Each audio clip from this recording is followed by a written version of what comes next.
1973. The year began with news that the Watergate trials had started, and throughout the year, more news poured in. Along with historical news came various UFO sightings that marked the beginning of a UFO flap. In ufology, a flap is defined as a period of increased UFO activity. Multiple sightings were reported in 1973, culminating with major historical encounters by the fall of the year. 1973 would come to be known as a major year for UFO activity.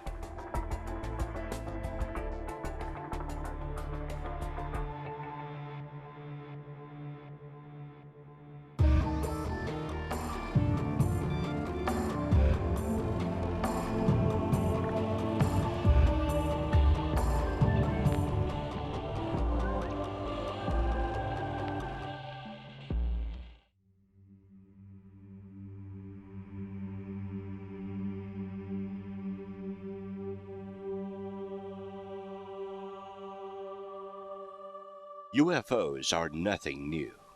Ancient cultures have left signs that they too were witnessing UFOs.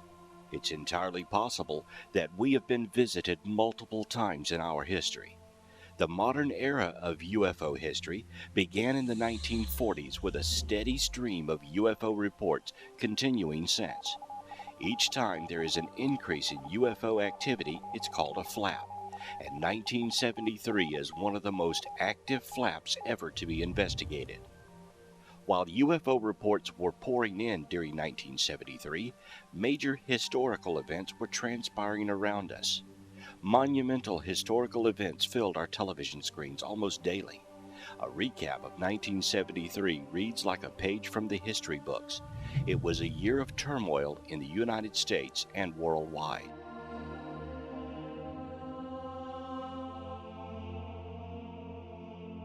On Monday, February the 12th, 1973, the first American prisoners of the Vietnam War are released by the Viet Cong. Thursday the 22nd, following President Richard Nixon's visit to China, the United States and the People's Republic of China agreed to establish liaison offices. By Tuesday the 27th, the American Indian Movement occupies Wounded Knee, South Dakota. On Thursday the 29th, the last United States soldiers leave South Vietnam. Then Friday, April the 6th, the launch of the Pioneer 11 spacecraft occurs, and on Monday the 30th, President Richard Nixon announces that top White House aides H.R. Haldeman and John Elcherman, along with others, have resigned during the Watergate scandal. Had we not had secrecy, had we not had secret negotiations with the North Vietnamese, had we not had secret negotiations prior to the Soviet summit, had we not had secret negotiations over a period of time with the Chinese leaders, let me say quite bluntly, there would have been no China Initiative, there would have been no limitation of arms with the Soviet Union and no summit. And had we not had that kind of security and that kind of secrecy that allowed for the kind of exchange that is essential, you men would still be in Hanoi rather than Washington today. And let me say, I think it is time in this country to quit making national heroes out of those who steal secrets and publish them in the newspapers.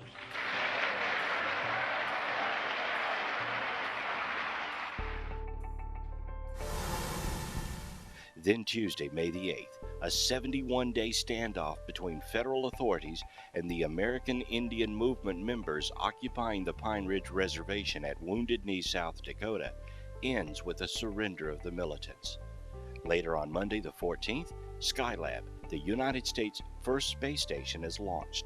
It's the last launch of the Saturn V rocket. Thursday the 17th, the Watergate scandal hearings began in the United States Senate and are televised nationally. By Tuesday, June the 26th, the media reports 9 people have died at an explosion of a Cosmos 3M rocket at Plastic Cosmodrome in Russia. Monday, July the 16th, former White House aide Alexander P. Butterfield informs the United States Senate subcommittee investigating the Watergate scandal that President Richard Nixon had secretly recorded potentially incriminating conversations. On Wednesday, September the 26th, the Concorde makes its first non-stop crossing of the Atlantic in record-breaking time.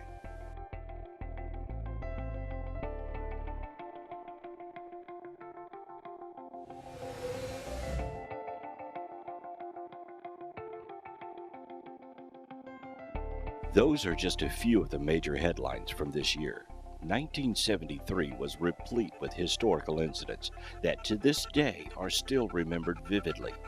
During this time, UFO reports and sightings were a persistent and steady reminder that we are not alone.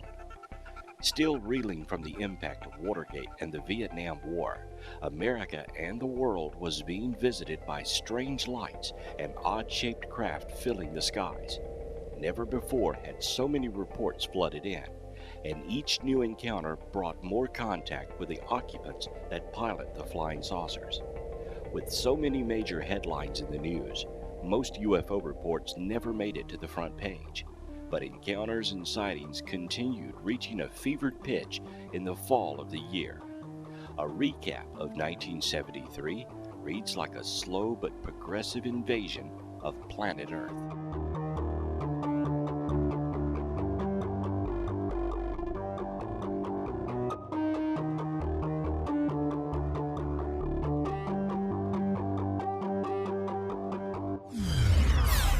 January the 2nd, 1973, in Santa Ana, California, at least 8 witnesses observed a large oval-shaped object with a dome on top, hovering over the town. Witnesses reported that at times, the object appeared to hover as low as 200 feet from the ground. The witness described the object as metallic, silvery gray in color, elliptical in shape, like 2 saucers fastened rim to rim. After hovering for about 7 seconds, the object sped towards the southwest at terrific speed. January and February of 1973, in Cherokee County, South Carolina, the police department received so many UFO sighting reports that they stopped sending cars out to investigate. The sightings reported to police were in the hundreds. The objects described as cylindrical, cigar-shaped, triangular, and round like a saucer with a cabin on top. By the end of February, skywatching had become so popular that on one night more than 50 cars were parked along the roadside in hopes of catching a glimpse of the object.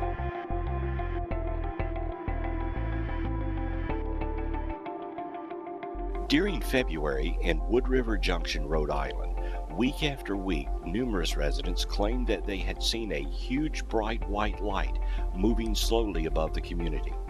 More than 250 people report having seen the object since it was first sighted. The object was said to have been larger than a car and almost half the size of a house, and hovered soundlessly over the treetops. A number of the sightings occurred near the United Nuclear Corporation plant located nearby. Then on March the 1st, 1973, in Sailors Lake, Pennsylvania, there were 42 objects with flashing lights observed by multiple witnesses during a 3-hour period. The sightings occurred over a small lakeside community in eastern Pennsylvania, near the New Jersey border. A dozen witnesses, including a state trooper, observed the objects passing over the lake. Trooper Jeffrey Hans, sent to the town to investigate, said he observed 4 objects pass over the lake from west to east that looked like a Christmas tree flying in the air. A major UFO wave hits a 3-county area of eastern Pennsylvania. Mostly round and oval-lighted objects were reported throughout March. By April 6th of 1973, in Elsinore, Missouri, at 11:30 a.m., a domed, disc-shaped object with portholes and landing gear lands in the woods 4 miles west of Elsinore, Missouri. 3 holes in the ground arranged in a triangular pattern were found at the landing site, along with some damaged foliage. And on April 10, 1973, in Stoddard County, Missouri, sheriffs and others reported at least 3 UFOs over Bernie and in Dexter. Objects changed color from white to red to blue, moved irregularly across the sky, starting and stopping, and changing their speed. On May the 12th of 1973, near Kent, Ohio, at 9:20 p.m., A witness was driving west on Route 76 near Kent when he observed a group of flashing lights overhead directly above the car. He stopped, and the light stopped. He described a football-shaped object that flashed from red to blue to white in a repeating cycle. Then, he saw a figure materialize approximately 10 feet below the object.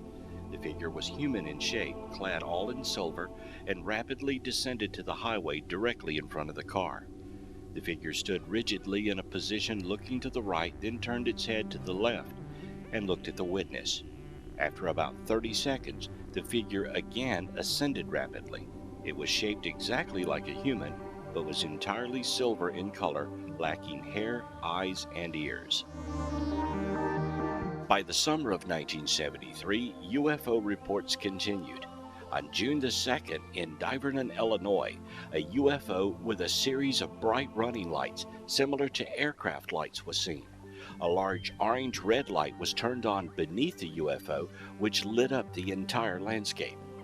On July the 13th, in Emden, Missouri, at 3:30 a.m., a witness arose when the dog began barking. The UFO was described as egg-shaped or oblong, about the size of an average car. It had a three-dimensional appearance, like you could look through it or right into it. The outside was orange, and toward the center it was brighter and a slightly different color. Then from August to October, there were a flurry of sightings in Alabama, Georgia, Louisiana, and Mississippi, witnessed by local and state police and many others. Fast-moving oblong objects with bright flashing or revolving lights.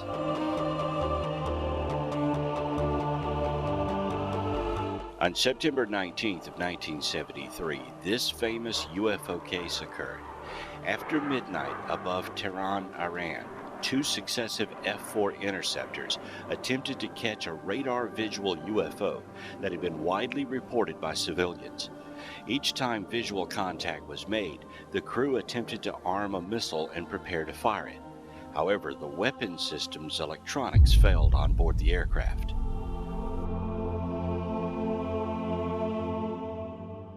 Worldwide during 1973, UFOs were also being reported. Spain experienced a major flap along with Brazil, Belgium, and Australia.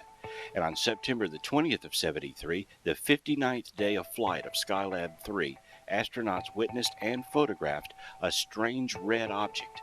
Not more than 30 to 50 nautical miles from them, Alan Bean, Owen Garrett, and Jack Lossman reported the object was brighter than any of the planets.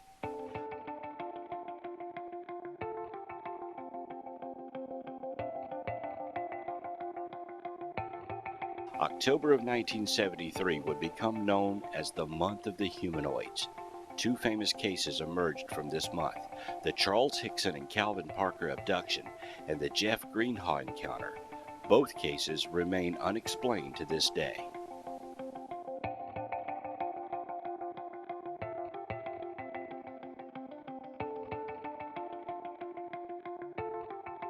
On a cool autumn evening in the South, many residents were thinking of the upcoming Mac Davis concert or football games. No one expected a UFO invasion. That would change on October 10, 1973.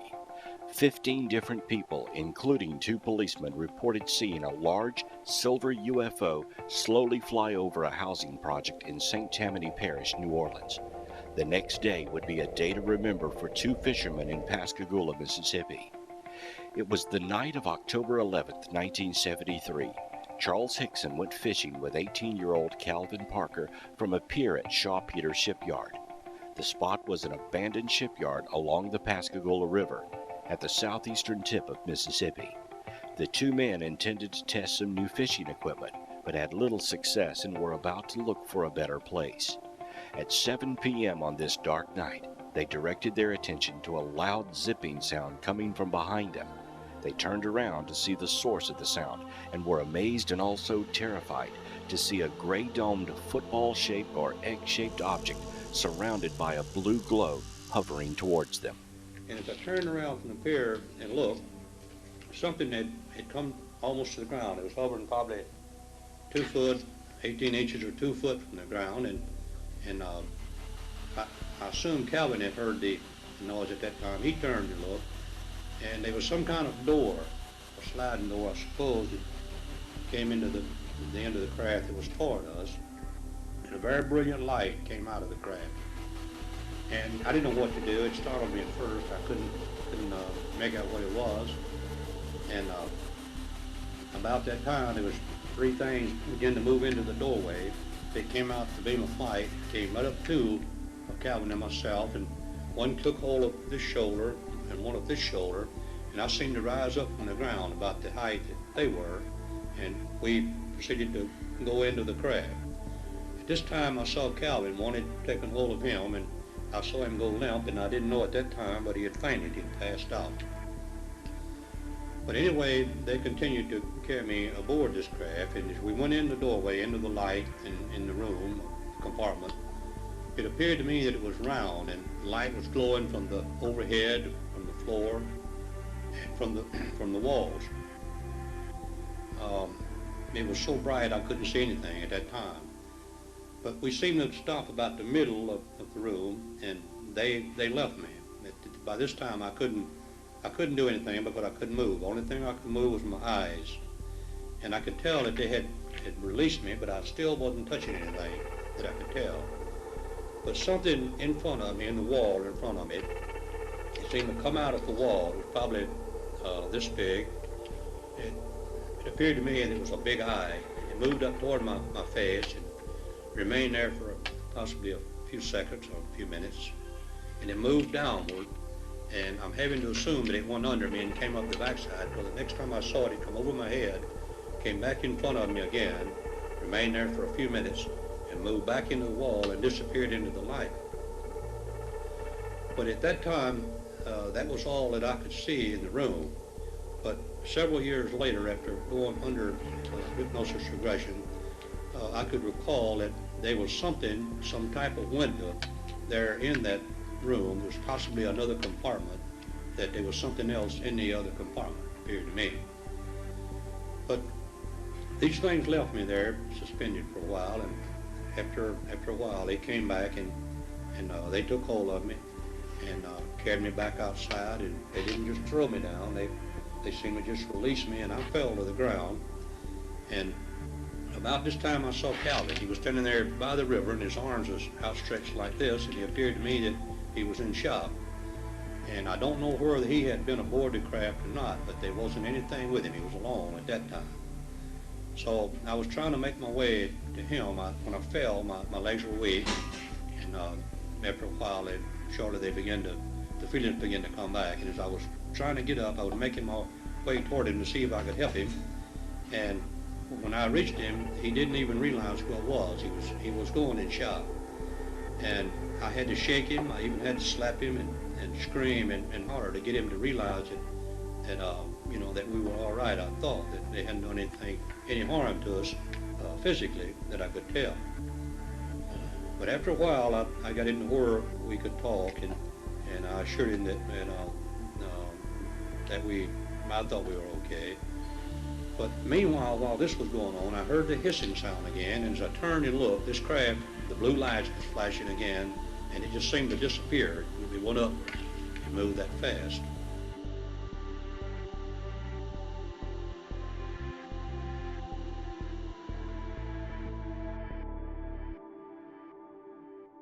Their heads were fixed directly to the shoulders. They had no neck, and their noses came to a point about 2 inches long. For ears, they had something similar to the nose. The mouth was just a slit. The arms looked like human arms, but long compared to body proportions. The hands were like mittens, and there was a thumb. Their legs remained together, and the feet looked like elephant feet. The entire body was very wrinkled, and Hickson stated that they could have had eyes, but he could not tell because of the wrinkly skin. The beings were a little over 5 feet tall.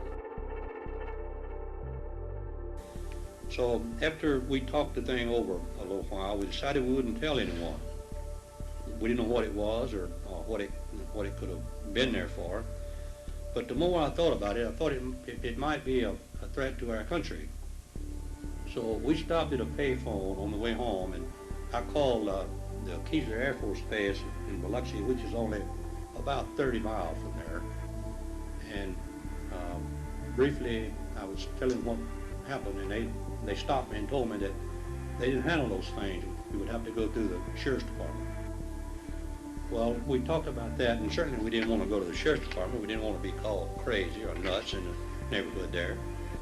But again, we talked about it, and I just couldn't keep it. I didn't think I could keep it to myself. It was so, you know, something happened. So we called the sheriff's department, and I talked to the sheriff, Fred Diamond. Excuse me. And he asked us to remain there, that he would send a couple of deputies over to talk with us. So after a few minutes, they arrived, and I think they at first thought we were nuts, but after they begun to realize that you know, something had happened to us, they asked us would we follow them to the sheriff's department to discuss it. So we followed them in our car to the sheriff's department, and after talking with them several hours, they were finally convinced that something did happen. And I think what probably convinced them that something had happened to us, when we first went in the sheriff's department, they removed Calvin to a room by himself, and me in a room by myself, and interrogated us, you might say. And later they came back and brought Calvin in the room with me, and they went out to get some coffee. And we didn't know they had left a tape recorder going in a desk there, and they had taped our conversation. And I think after listening to that they convinced them that something had happened to us. That's something that could have scared you slowing down to death, you know? Jesus Christ. You hear about something like that, but you can't believe it. Yeah, you hear about it, I know, Calvin, I know, but... There is something the United States can have up there. No, something couldn't be. They wouldn't have done no good. Not what we see, though. Not what we see. It's something, and the Air Force and all know it's up there, too, see. And this ain't gonna be the only time it's gonna happen again. Until they...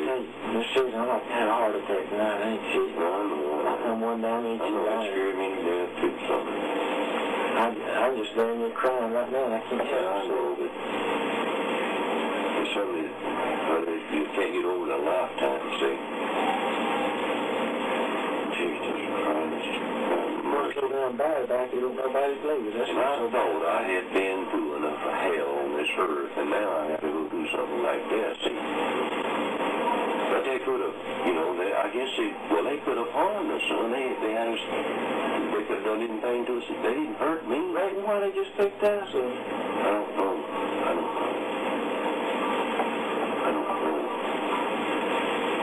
I'm telling you, man, I couldn't take much more of that. Hey, I go home, get to bed, and get some nerve pills or something, see the doctor or something. I can't stand it. I'm about to go off the page. I'll take you by when they get through us, we'll go by the phone. I'll get you something to settle you down with so you can get some damn sleep. I can't sleep tonight like it is. I'm just damn near crazy. But Cal, when they brought you out of that damn thing, and when they brought me out, well, I like to know when the hell, you know, God damn, I like to know when the hell got you straightened out, man. But in March, I remember my arms, they just froze out just like that, and I couldn't move, just like a stuff in a damn rattlesnake. But they didn't do me that way, though. I passed out. I passed out. That's the first time I ever passed out in my life. You checked any medical records. Can't either. I've never seen nothing like that before in my life. It's hard. You can't make people believe that, though. I don't give a shit here what believe or not, because I They know. better wake up and start believing. Damn They right. better wake up and start believing. Damn right. It's They better like wake I up and seen start it. believing. I can't figure out the damn door. You see how that door come around on that stand of chair? Yeah, I don't know how to open, son. I don't know. I didn't see no door swing up. I don't know how to open. I don't know how to open. Shit on. All I know is just see Something like we look around and them damn blue lights and them some bitches are just like that, they come out. Yeah, I know. You can't believe it. You can't make people believe it. I paralyzed right there, I couldn't They're move. gonna believe it one of these days. They're gonna believe it one of these days. Might be too late. I knew all along there was people from outer worlds up there. I knew all along. I never thought it would happen to me. You know yourself, I don't drink. I know that. I know that. And you know the kids been on that boat and everything else, but I know I ain't. Very little I drink, and I drank some while ago when I got out of that damn thing to settle my damn nerves. Hey, that's because I took you there. I told you one And I'll probably take me a couple of drinks when I get to the house and make me tell sleep. you something. If I thought it had my nerves, I'd go grab something right now. When I get to the house, I'm going to get me another drink to make me sleep. And I can, there's something I want you over to get. Look, what are we waiting on? I got to go tell Blaine something. What did it say we had to wait on? I gotta go to the house. I don't sit here and get sick on the street. I'm getting sick right here and shooting. I gotta go to the house. Wait a minute, let me go talk.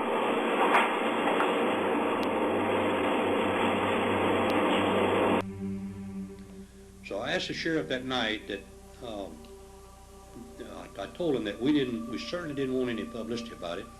That you know, I had a position in the shipyard that I had to be back at work that morning. It was almost time to go to work at that time. But anyway, he assured me that there would be no publicity about it at all. And I went home that night or that morning believing that. And I had reached the shipyard after going home and having coffee about all the time I had thing to do. But I went to work that morning, and after reaching the shipyard, and I proceeded to get my people to work and come back to my office. My telephone was ringing, and it was some news media in Jackson, Mississippi, wondering what had happened to Calvin and myself the night before. So I didn't know what to do. I just hung up on him, and it continued to ring, and someone answered the phone, and the sheriff was trying to get us to come over to the sheriff's department, that they were almost being mobbed over there, so many people was over there. So it alarmed me. I didn't, I said, well, I didn't know what to expect, because I didn't know what happened. I didn't know what they were. But anyway, we went over to the sheriff's department, and it dawned on me that we could have come in contact with radiation or something. And I called their attention to that, and they carried us to the Singing River Hospital there at Pascagoula to be checked for radiation. They didn't have the facilities to do it with. So they called Keesler Air Force Base, and they told them to bring us over there. So I think they were alarmed enough that when we got there, they had MPs that met us at the gate, and they had evacuated the area that we were going into, and the area that we were going to be tested, they had protective clothing on. So they were alarmed that that something had happened. And afterwards, after they had examined us for radiation, and they didn't find any. They said they thought they had found a little radiation on Calvin. But anyway, we went into a meeting with the top brass at Keesler Air Force Base, and I could tell in the questions that they asked us, they were quite concerned that they had asked a lot of those questions before and probably had answered similar to those before. So anyway, they told us that they would give us a copy of the meetings of that we had there, and they never did. They classified it as classified material. But later on, I obtained a copy of it from a mutual friend, from a colonel that had retired there at the Air Force. But they were quite concerned, Keesler Air Force Base was.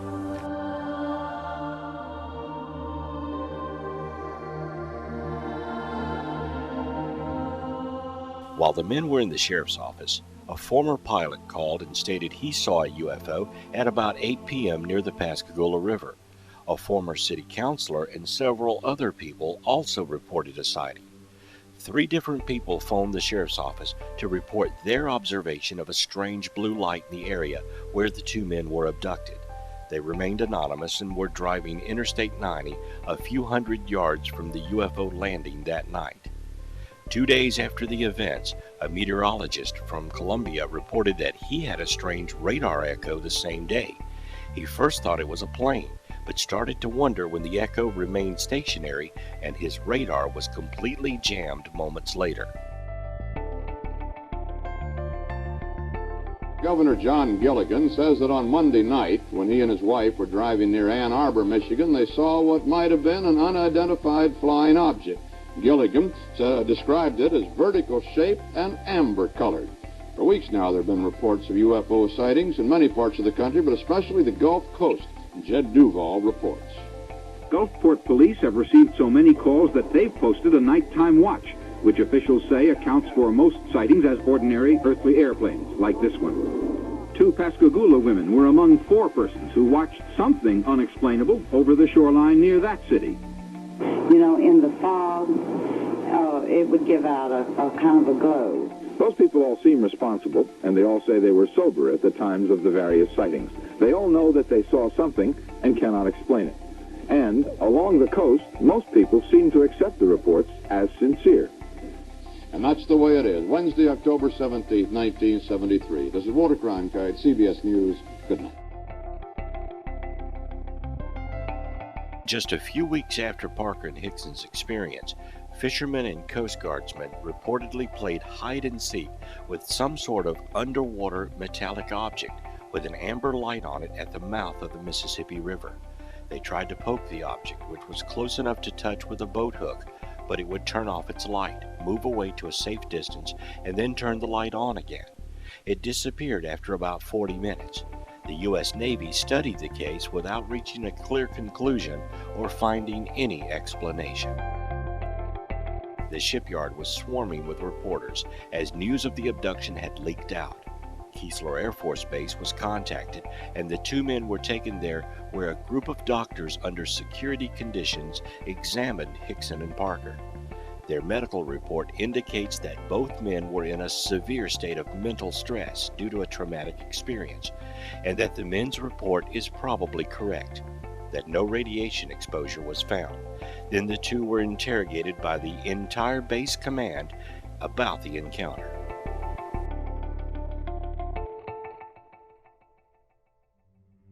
The Aerial Phenomenon Research Organization sent University of California engineering professor James Harder to Mississippi to investigate. J. Allen Hynek, a Northwestern University astronomer who just resigned from his UFO consultant job for the Air Force, also arrived. Together, they interviewed Hickson and Parker. All who dealt with Hickson and Parker in the aftermath of the encounter believed that the 2 men were, in fact, telling what they believed to be the truth. Before J. Allen Hynek left the next day, he told the press that the men were absolutely honest. They have had a fantastic experience. At a later date, Hynek stated there was definitely something here that was not terrestrial. To this day, both men affirmed the incident did happen and they told the truth. Later, Parker would admit that he did have moments of consciousness in the craft and remembered some of the events. As the years passed, both men would admit to further contacts and no longer have any fear of the beings.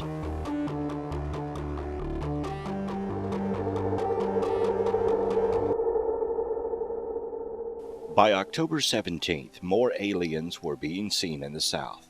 In Falkville, Alabama, Police Chief Jeff Greenhaw received a phone call from an excited lady who said that she had witnessed a spaceship land in an open field not far from town.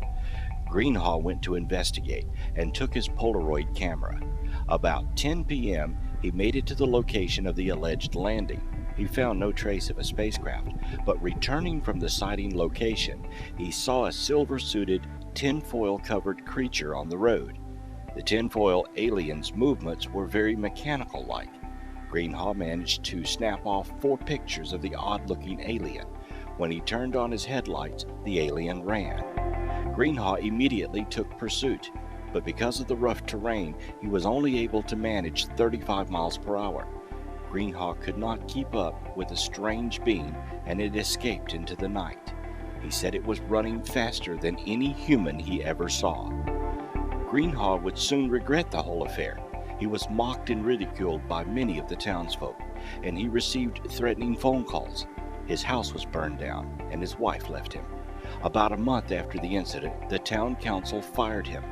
Greenhaw eventually regained a normal life, but he would always regret the night he met the alien. It should also be noted that on this same date in Loxley, Alabama, Clarence Patterson claimed he and his pickup truck were sucked up into a huge cigar-shaped object with a green light. He claimed he was pulled out of the truck by about 6 robot-like beings who he thought could read his mind. He noted a sulfury smell and lost time, then found himself back on the highway going about 90 miles per hour. Patterson estimated he may have been on board for about 30 minutes.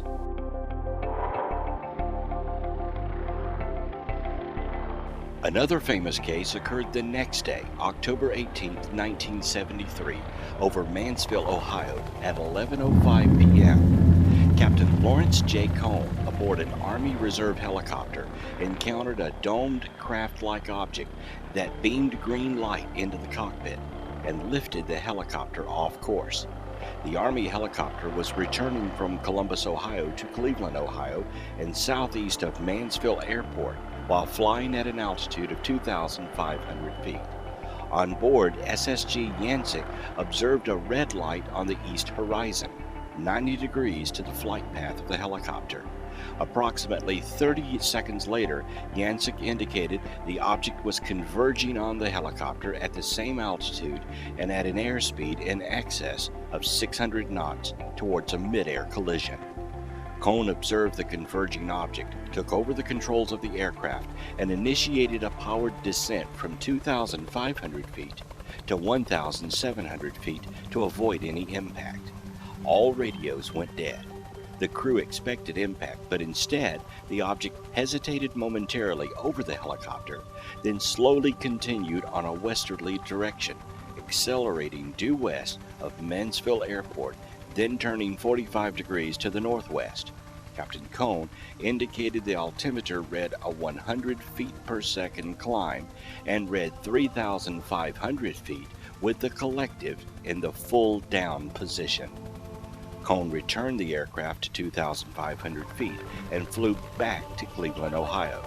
The flight plan was closed, and the FAA Flight Service Station was notified of the incident. The radio returned to normal 10 minutes after the incident.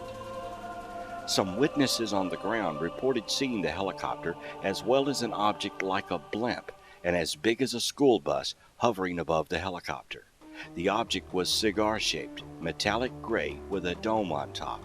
It was about 60 feet long, without any portholes or intake openings that could be seen. It was displaying a red light in the nose, a green spotlight at the back, which swept around and shone into the cabin. It was described from the ground by witnesses like rays coming down, and the helicopter, the trees, the road, and everything turned green. On the 19th, humanoid creatures were seen in Ashburn, Georgia, Copeland, North Carolina, Albany, Ohio, Goshen, Ohio, by more witnesses in Ashburn, Georgia, and again in Copeland, North Carolina, and all occurring around 9 to 9:30 p.m. Throughout the rest of the month of October and the rest of 1973, UFO and humanoid reports poured in almost daily to various UFO reporting agencies, both nationally and worldwide. 1973 will be known as one of the most active UFO flaps ever investigated. Multiple UFO and humanoid reports coincided with historical events during this unusual year. Many states within the United States received a record number of UFO reports and activity, and all remain unsolved encounters to this day. The FBI was asked to investigate and refused involvement in the UFO phenomenon. Local authorities were ill-equipped to handle the reports, and many simply stopped investigating them. As one police officer stated, "Chasing lights in the sky is not our job. Let the Air Force do that."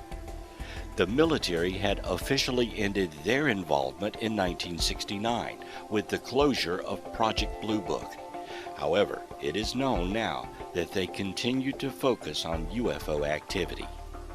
On November 28, 1973, a Gallup poll showed that 51% of Americans believe UFOs are real, 11% claimed a personal sighting, and 93% were aware of the subject matter.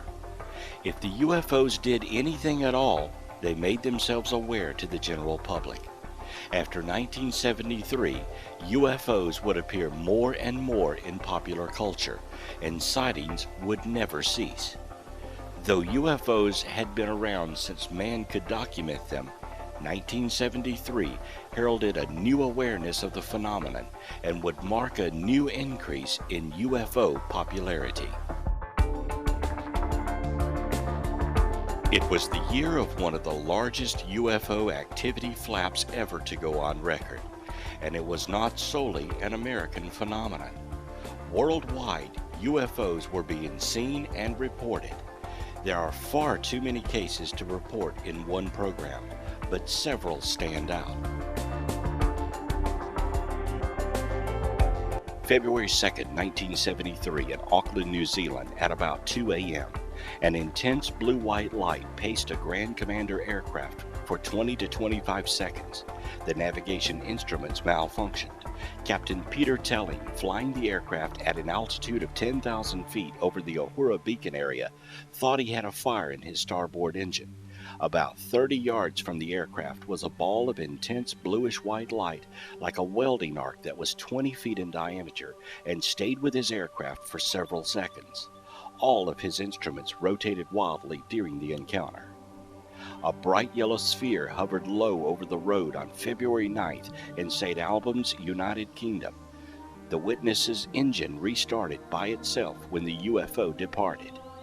May the 22nd, in Itajambi, Brazil, witnesses saw an oval object hovering overhead. They felt heat as a blue light beam shone onto their car. On May 23rd in South Australia, a round spinning UFO with red, green, blue, and purple lights buzzed a car with 3 teenagers in Mount Gambier at 7 p.m., terrifying them. In an undulating course, the UFO first hovered, then came straight at their car. It flew up and over them and passed low over the other side, then flew away.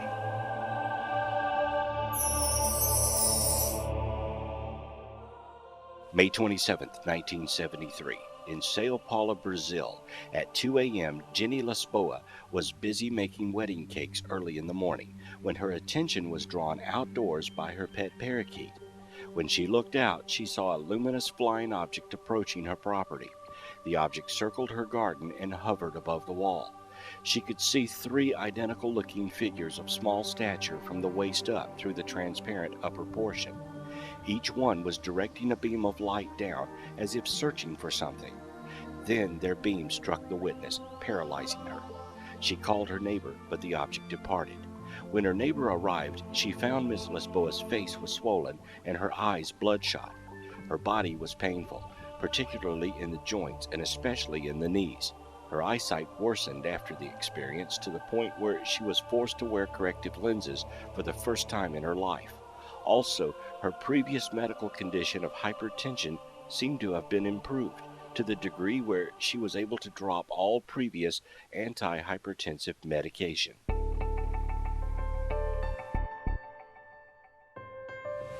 In July 1973, in the town of Kokadido, Japan, witnesses saw a light descend to about 75 feet above the surface of the local bay. A tube then began pulling water up into it. The witness described it as smooth and round as a ping-pong ball, with small windows around the center of the object. He saw 2 eerie shadow-like figures, which he said were too small and deformed to be called the shadows of men. On July 16th, in Palamo, Spain, at 6:30 p.m., Miguel Ramiro Fernandez de Cordoba was flying a forest fire aircraft with a clear sky and good visibility. Suddenly, he saw a strange object which looked like a rugby ball cut in half. The object paced and maintained the same position on the right of the aircraft for 10 to 12 minutes. The aircraft radio system failed during the sighting.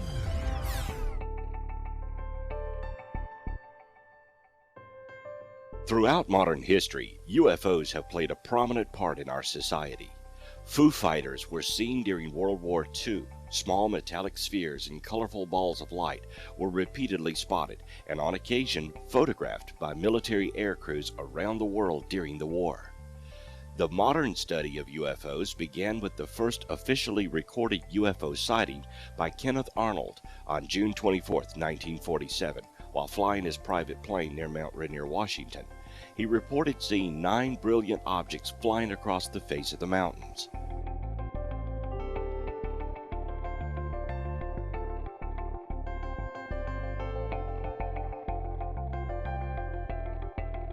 The Roswell incident involved the recovery of materials from Roswell, New Mexico on July 7, 1947, and since the early 1980s has become the subject of intense speculation, rumor, and questioning. The United States military maintains that what was actually recovered was debris from an experimental high-altitude surveillance balloon belonging to a classified program named Mogul. Many UFO proponents maintain that a crashed alien craft and bodies were recovered and that the military engaged in a cover-up.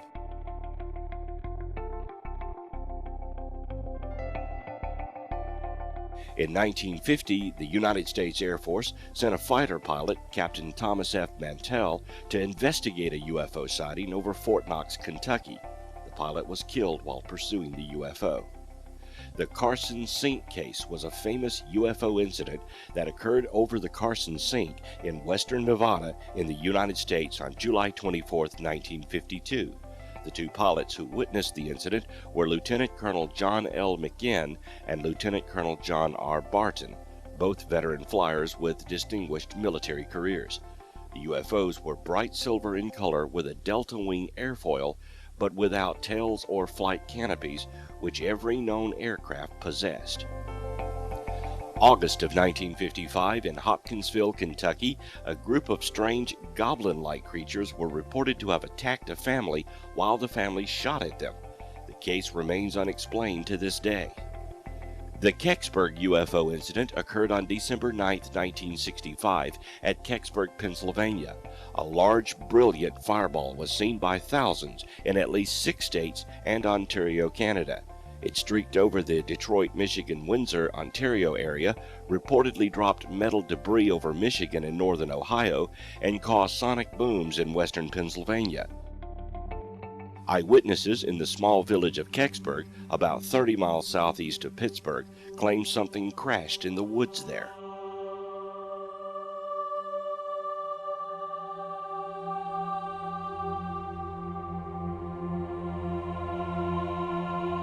The Falcon Lake incident occurred on May 20, 1967, when Stefan Michaelik claimed that he had encountered an unidentified flying object near Falcon Lake, Manitoba, Canada. He claimed to have been burned by the craft's exhaust vent, which was in an unusual grid pattern.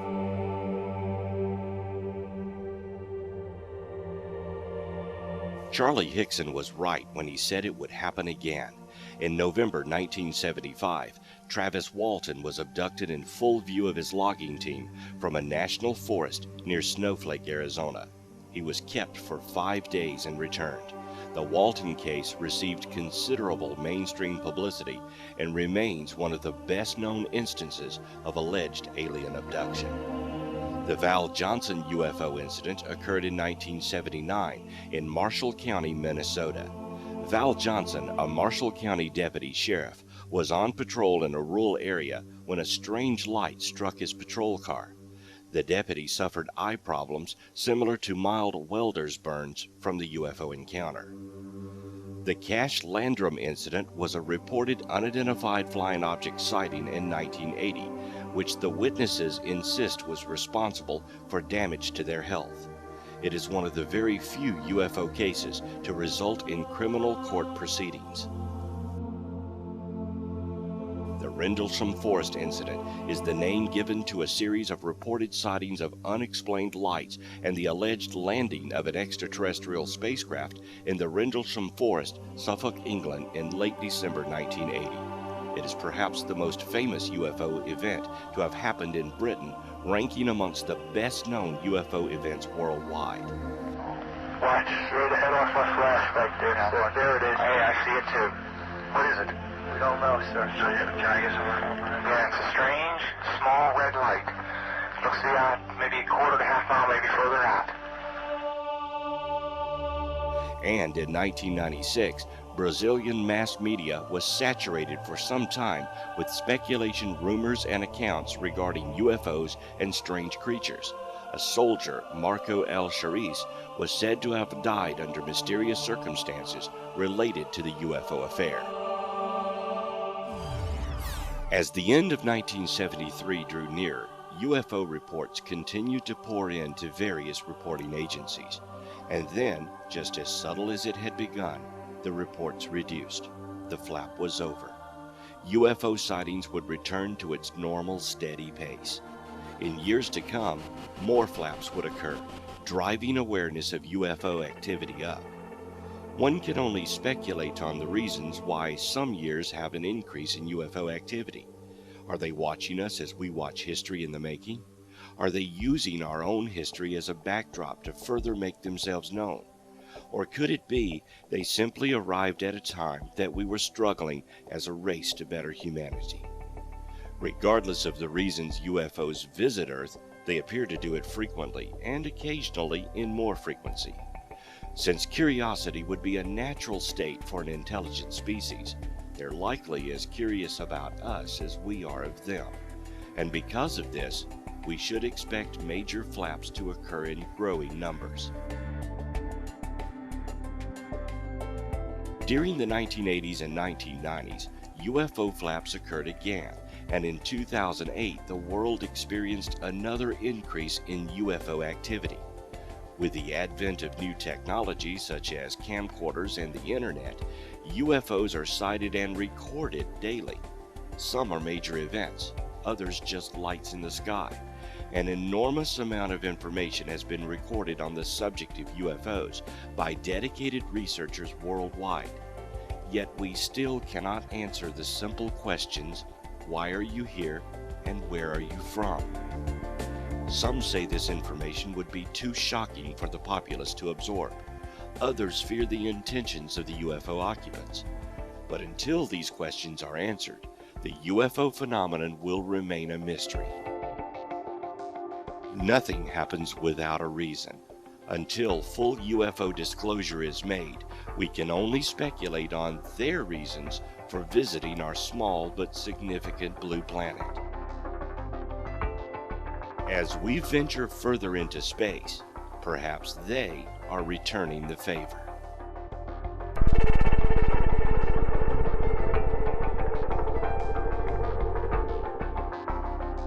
In our obsession with antagonisms of the moment, we often forget how much unites all the members of humanity. Perhaps we need some outside universal threat to make us recognize this common bound. I occasionally think how quickly our differences worldwide would vanish if we were facing an alien threat from outside this world.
Suspected impact point. Having a lift car, we can't get the light all to work. Seems to be some kind of mechanical problem. Let's send back, get another light. Meantime, we're going to take some readings with the Geiger counter and chase around here a little bit, wait for another light all to come back in. 6. Yes, that's more than 5 to 5 number. Okay, we're now approaching the area within about 25, 30 feet. What kind of readings we get? Anything? Just minor clicks. Minor clicks. We're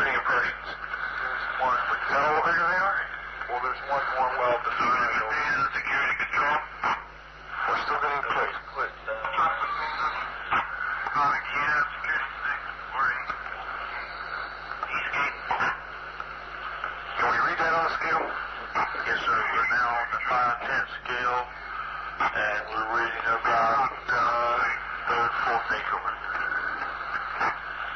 Okay, we're still comfortably safe here. You don't have a light on? It's ready.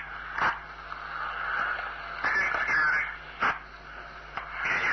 There's still minor readings. Second indentation. Security. This one's dead. Let's go to the third one over here.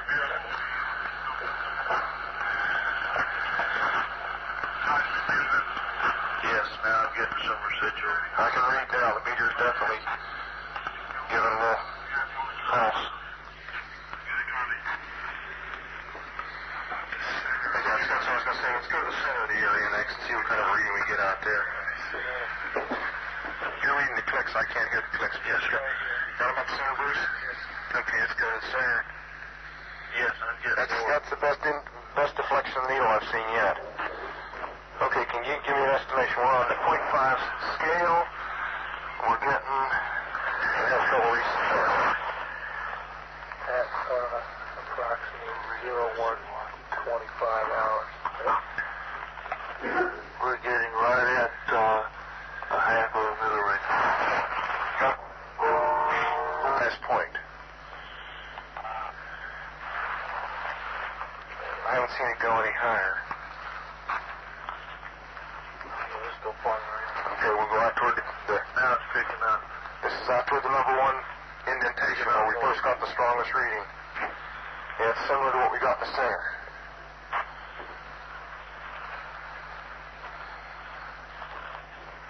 Not in a pod. It's mainly in the center. Looks like an area here, possibly. It could be a blast.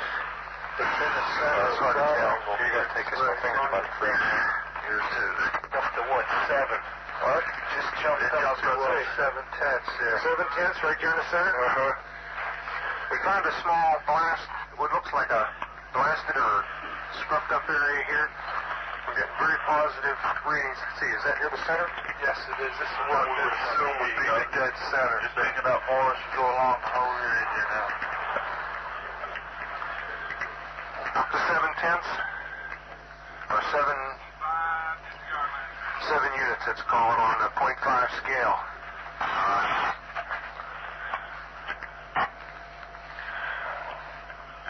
Okay, why don't we do this? Why don't we make a sweep? Here, I've got my gloves on now. Let's make a sweep out around the whole area, about 10 foot out, make a perimeter run around it. Starting right back here at the corner. Back at the same first corner where we came in. Let's go right back here. Don't let it depend upon you counting the clicks. Right. Okay, let's start it. Then I can put the light on it and sweep around it. It would fly.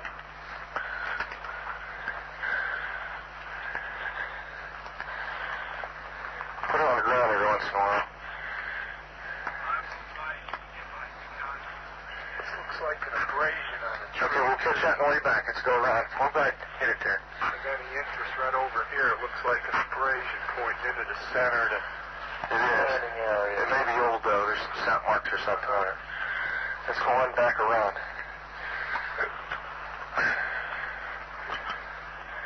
All right. So it gives some extension on there. Yeah, this is an awkward thing to use, isn't it? Oh, you see, I can carry it on my ears, but this one broke.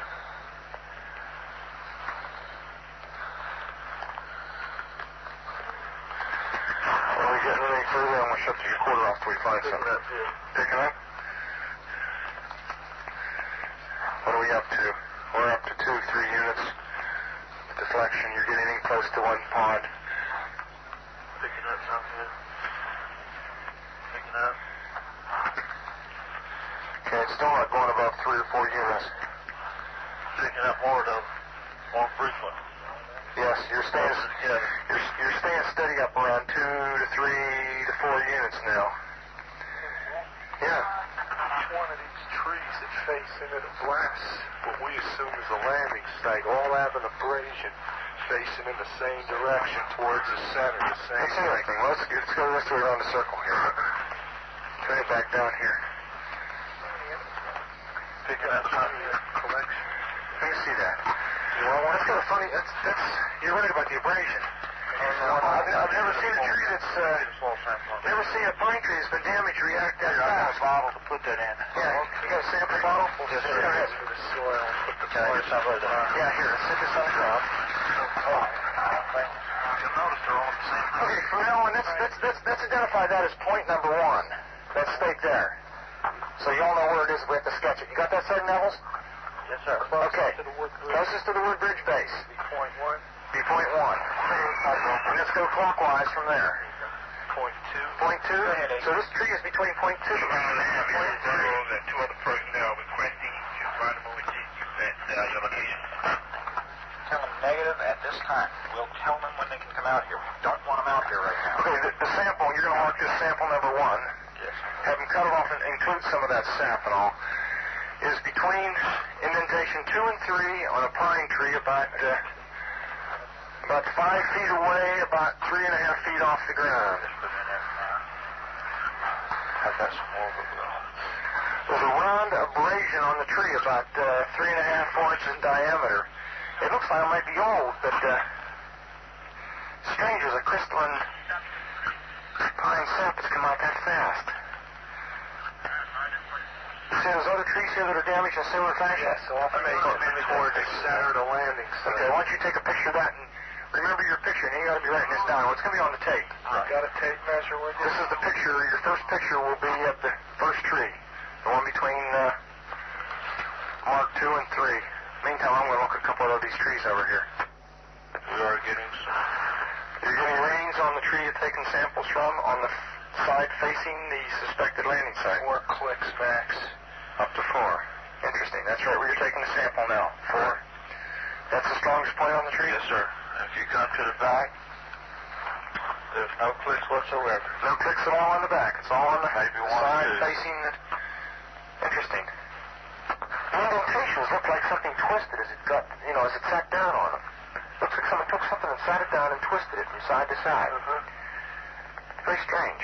We're looking at the same tree we took the sample off with this, what do you call it, star scope?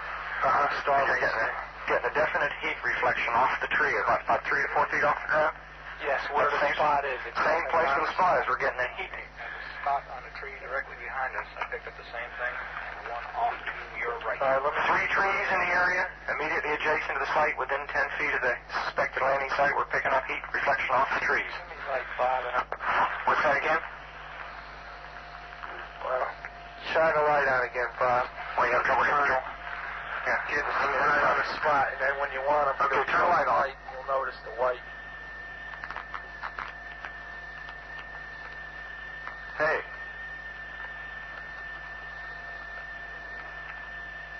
You're right. There's a white streak on the tree. Indicates, let me turn around and look at this tree over here now.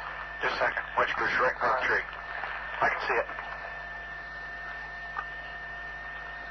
Maybe give me a little side lighting so I can find the tree. Okay, off.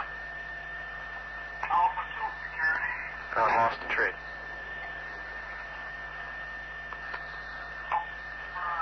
Okay, stop. Light on. Hey, this is eerie. What is the hot spots? This is strange. Here, somebody want to look at the spots in the ground? Whoops, watch your nose. We're walking all over the park here, sir. Okay, let's step back and not walk all over it. Come back here and somebody put a beam on them. But you're going to have to be back 10 or 15 feet. You see it? Okay, fine. Okay, lights off. He took this long to document. What do you think about the spot?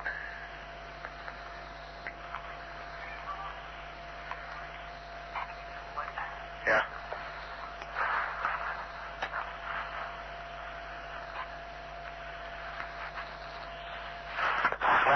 Spot?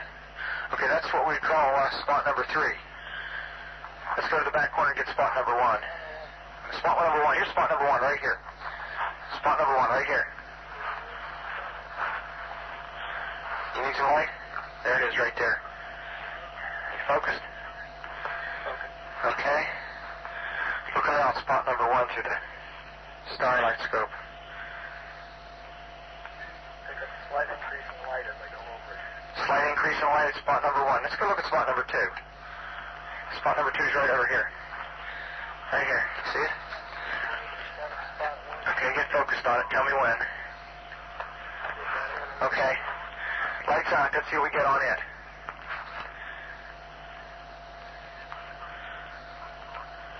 Slight increase. Just a slight increase? Try to center.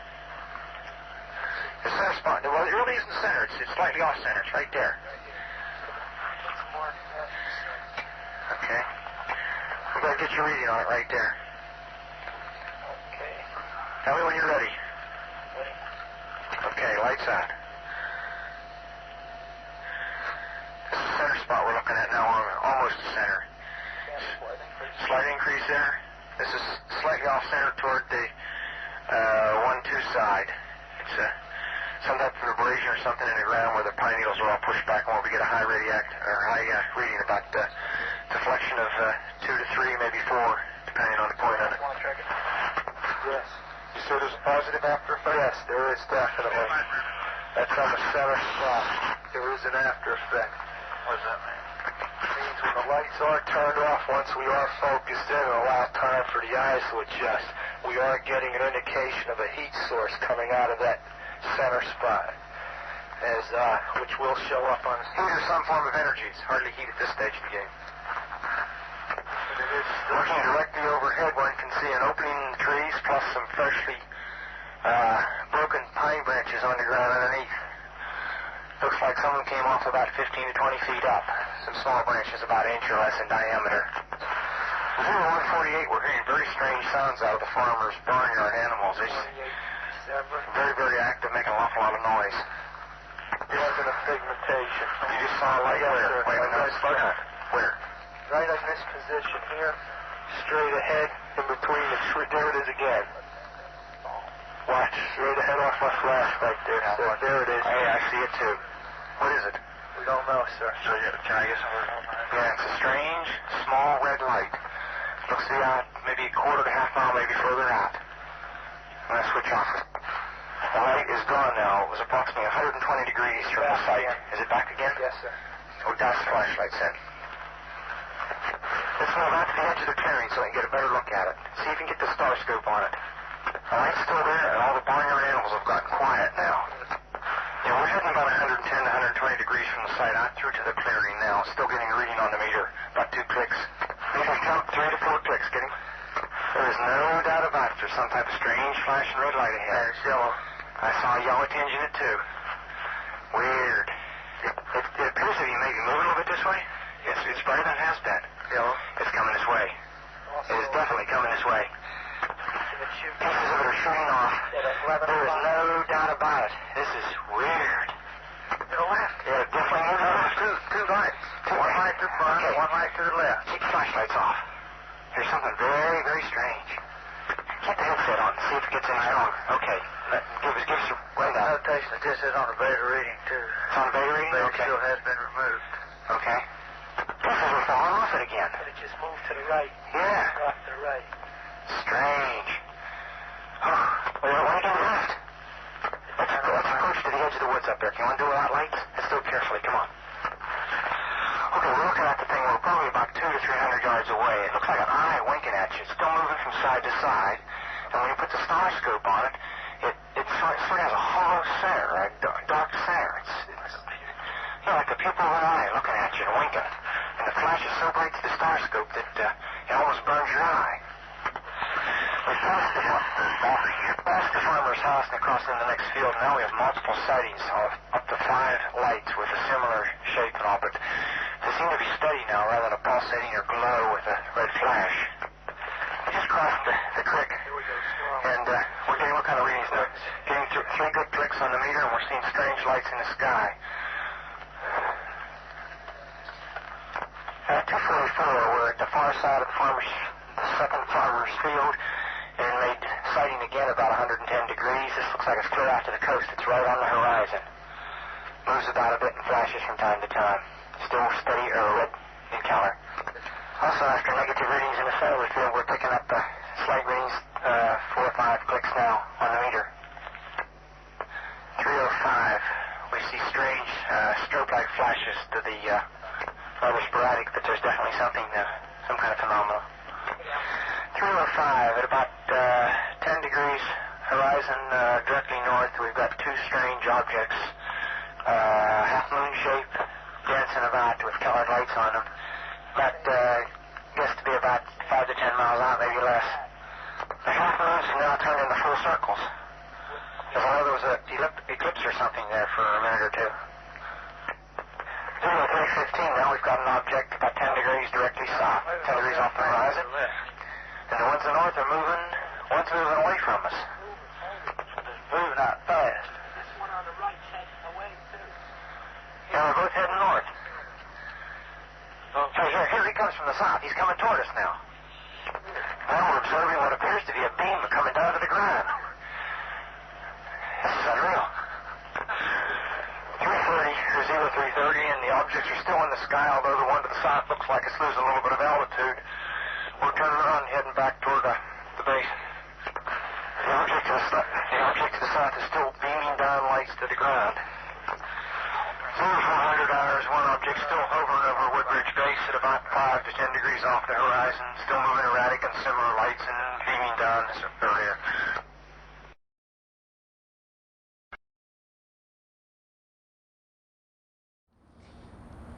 In 1973, I was about 12 years old, living in a small town in South Mississippi, and I saw a huge orange ball of light float over my parents' house, over me, and then move from the north to the south.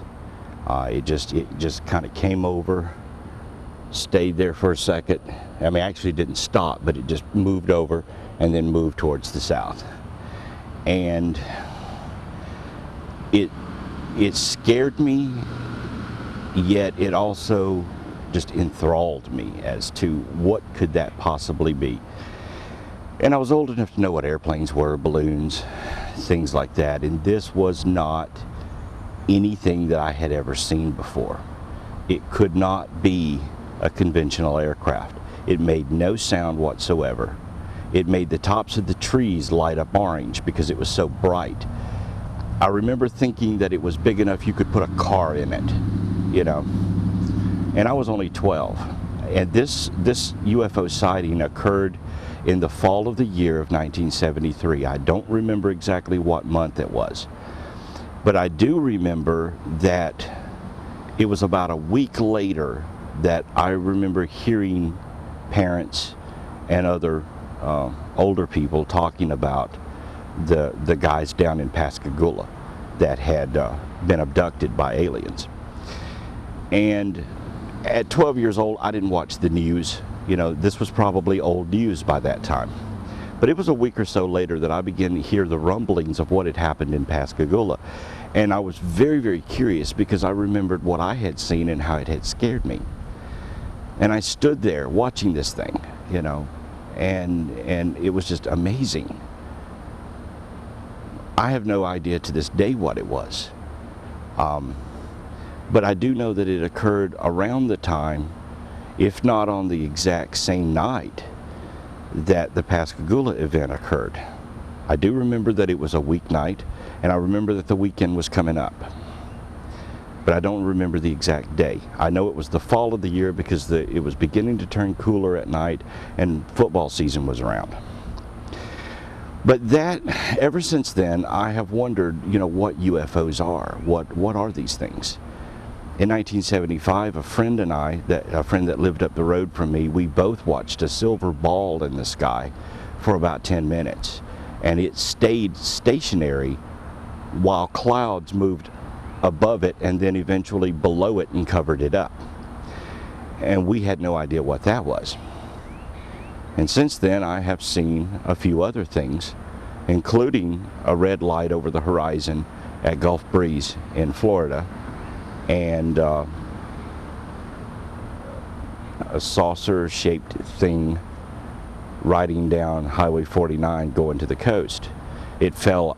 I was looking through, you know, driving, so I'm looking through the front windshield of the car, and it dropped like this, kind of kicked back, and then took off. And a mile or so ahead of me. Wondered what that was. So I've had several UFO sightings in my life. I don't know why I see them more than anyone else. I don't know that I do. Maybe other people see them as often as I do and they just don't talk about it. But years ago, when I became involved in video production and working on video programs and editing and working in broadcasting, sort of kept it in the back of my mind that, you know, one day you're going to produce a really neat documentary on UFOs. And so that was my inspiration for wanting to produce this documentary. 1973 was so active as far as UFO activity. And I, you know, even though I remember my experience seeing the big orange ball and whatever the heck it was, and hearing about the Pascagoula incident, most of the UFO activity that occurred in 1973, I was completely oblivious to it, because being 12 years old, you just didn't watch the news. You know, I didn't keep up with television for that reason. I wanted to watch adventure shows or something like that. So I never saw the news, and it wouldn't be until later when I would read books, magazines, and watch, you know, movies at the theater and then on television about that year and about things that happened, that I really came to realize just how active 1973 was. There were a lot of events that occurred in 1973. So when I began thinking about, I'm going to produce a documentary on UFOs, I kept going back in my mind to that time period, that, you know, that point where I remember seeing the first thing that I couldn't explain, the first UFO. And I have no idea to this day what it was. I know that it probably is not anything that any country on this planet is capable of producing. Certainly not at that time, and perhaps not even now. This thing was totally silent, very, very bright, and just floated through the air. And I don't know of any aircraft that we have or balloon that we have that could function that way without you being able to look at it at that distance. Now, you know, the average tree in Mississippi is 75, 80, 90 feet high, and this was just above the treetops. And it was bigger than a car. If it were a balloon, I think I could tell it was a balloon. So I don't know what it was, you know. And the subsequent things that I've seen since then, I don't know what they are. I call them unidentified flying objects because they're unidentified and they were flying. I'm not sure if they're extraterrestrial spacecraft. I think they are. Honestly, I think that that's what they are, is extraterrestrial spacecraft. Because when you eliminate all of the possible things that they could be, because we don't have the technology to produce those things, then what you're left with is that it must belong to someone else. It must be someone else's spacecraft. And if that's true, then they have to come from somewhere. They have to be manufactured somewhere and by someone. I.e., there must be aliens, and maybe they're coming here. So, you know, this is a question that I think that needs to be answered. It's a very important question.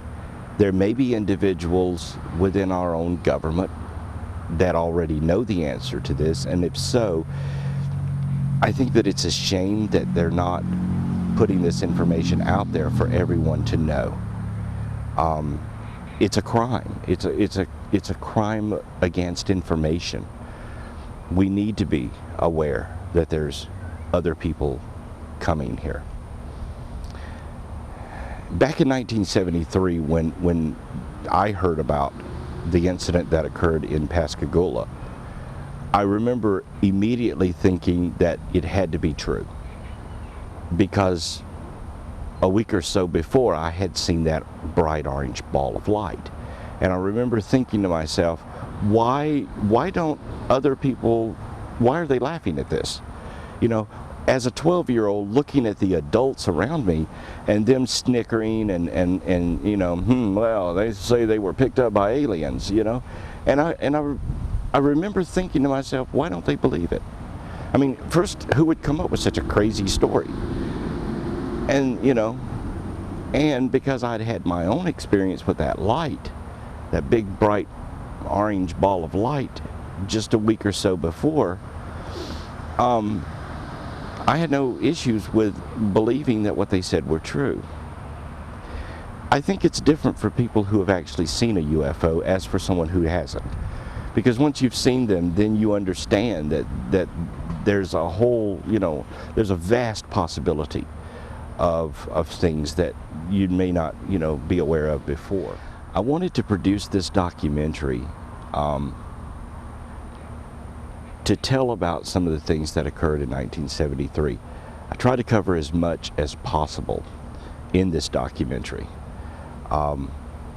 Most documentaries give you a soundbite here or there, and then they cut to someone talking about it, then they'll cut to someone saying it's absolutely impossible, and then they'll cut back to a soundbite. They'll give you a little piece of the puzzle, and then they cut away to someone that's going to basically tear that puzzle up, or someone that's going to try to reinforce that piece of the puzzle.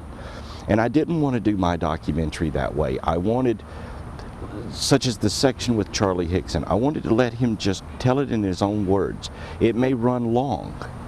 It may, you know, it may not be cut up and spoon-fed to you, but I wanted it to tell what happened without necessarily having to cut away from it for something else, you know? So that's the way I approached putting this documentary together. Here are the events that occurred in 1973. Here's some people talking about what happened in 1973. Now you decide, what do you think happened in 1973? And you decide based on seeing the person tell you in his own words and hearing about the event without, you know, without someone telling you what you're supposed to believe. So that's the approach that I took with this documentary. I wanted it to simply convey, these are the events that occurred this year. Here are some events that occurred in other years. Here's what's happened since then. And let you make up your own mind. If you have ever experienced something like a light in the sky that you couldn't explain, an unidentified flying object, I think that hopefully you'll appreciate the way this documentary was done rather than the way others are done. I don't want to spoon feed it to you with an agenda of what you're supposed to believe. I don't want to start the program out and then end it with forcing you to reach a certain conclusion or forcing you to disagree with that conclusion. Just watch the show, read up on, if you want to, read up on the events that occurred, look at what's presented here, and then make your own mind up as to whether unidentified flying objects are extraterrestrial, or if you think maybe they have some earthly explanation. But, you know, that was the approach that I took to this documentary. It's a little unconventional, but I hope that it's entertaining. Hope you enjoy it, and I hope you tell your friends about it. Maybe someone you know has seen something that they don't understand what it was, and they need a little historical clarification of that they're not the only ones, that these events have occurred throughout history. They've occurred to other people, that they don't know how to explain it either. And then perhaps there are those who have all the answers and they're simply not telling us. And if that's the case, then maybe, just maybe, they'll think, you know, it's time to come clean. It's time to let everyone know what these things are. I wanted to produce this documentary with the idea that let's approach it from the point of view as historical significance, things that have occurred, that were occurring while other historical events were taking place, and perhaps those were, you know, the headlines, those were the backdrop to an era, a time in our history where things were very volatile. Watergate was going on, Vietnam War had ended, yet we were also launching Skylab, the Concorde aircraft. There were a lot of new technologies coming in, yet there was a lot of concern, especially within the government, and all the news was filled with these concerns. But while all of this was going on, UFOs were being seen practically nightly somewhere in America or in the world. Someone was seeing something and reporting it. And because all of this other history was happening, it didn't necessarily make it to the front page. But the information made it out there.